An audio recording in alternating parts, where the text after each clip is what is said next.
So, starts off, I am in my bedroom, upstairs bedroom. I'm just laying there sleeping, and like 10 girls just open the door and walk right in. And it just woke me up. And I'm looking at them in my bed, and I'm like, whoa. I started smiling. These girls are pretty. And then they just like walked out, disappeared. I was like, what the heck? And then I go down these stairs into a basement, and I had a room in the basement, and it was a huge basement, and there was this area in the middle where I put a TV, a rug, a bed, a couch, a nice chair in like the middle of it. And I leave for a second, and when I come back, it's all different. My wives had changed the whole room, the whole basement. There's a ping pong table. There was all sorts of these tables, like ping pong, basketball games, this and that. It was like an arcade down there. And they took my little area that I had made and they spread it apart. So the TV was farther away from the bed. The couch was farther away from the TV. Everything was farther apart. And I was like, oh, this is nice. It's nice and open now. But it was like colder. Like it's nice and warm when it's all close together.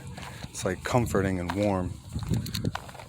And with it all spread apart, it was just cold. It just felt colder.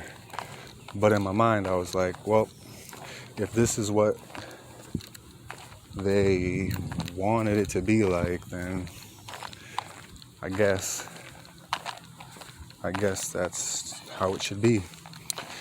And there was like a party down there, and guys, there was just all guys.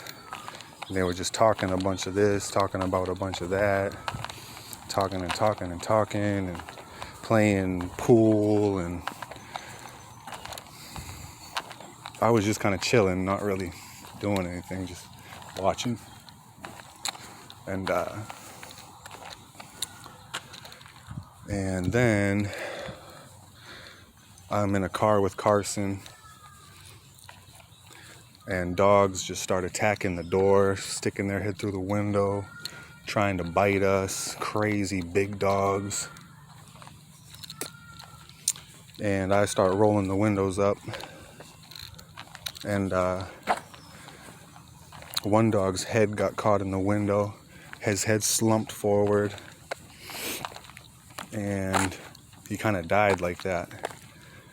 And I was thinking about grabbing his head and really snapping his neck, like just to make sure he's dead. And after that, I get out of the car and I tell Carson, you know why this is happening, right? Because we're not supposed to be down here. We're not supposed to be doing this. We're supposed to be going up.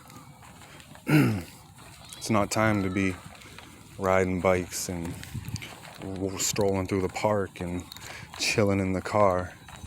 It's time to flood this place. It's time to go way up. Carson's like, or we can just go in the basement.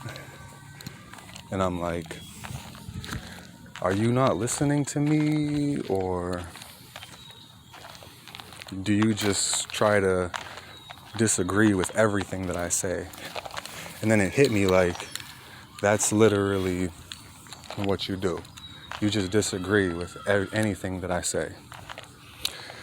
So that kind of made me mad, and I walk away. Then I'm with my mom, and it was just like takeover of the punks. White kids and all black, just punks just taking over everything, destroying everything. And I just knew they were coming. So, and some planes flew by up in the sky, like the gray ones, the big army like gray ones. And I was like, they're the reason that everything's going to crap. You know, they're no good either. And so there was like this rock thing with like a cage in front of it. So I make my mom go in it, and I shut the cage. And then I go in it to shut the cage because I knew these punks were coming and they were close. And then as I lock it, the lock was like Ricky's water hose, that dial that goes from 0 to 8, and you twist that to lock it. So I lock mine, and then as I'm reaching over to lock my mom's, Lennon is just laying on the dial like she doesn't want me to lock my mom in there. And I'm like, you're just like Carson, huh? You just want to just stop whatever I'm trying to do and whatever. So I tried to be nice, but I eventually just grabbed her neck and just tossed her like a rag doll. Maybe like 20, 30 feet, just tossed her. And then did the dial and locked mom in. Then the punks came, and they're like stabbing me with these needles. And every time they would stab me with the needle, I'd stab them with the needle. It was like it was just stupid. Stab me, I stab you. Poke me, I poke you. And it was that.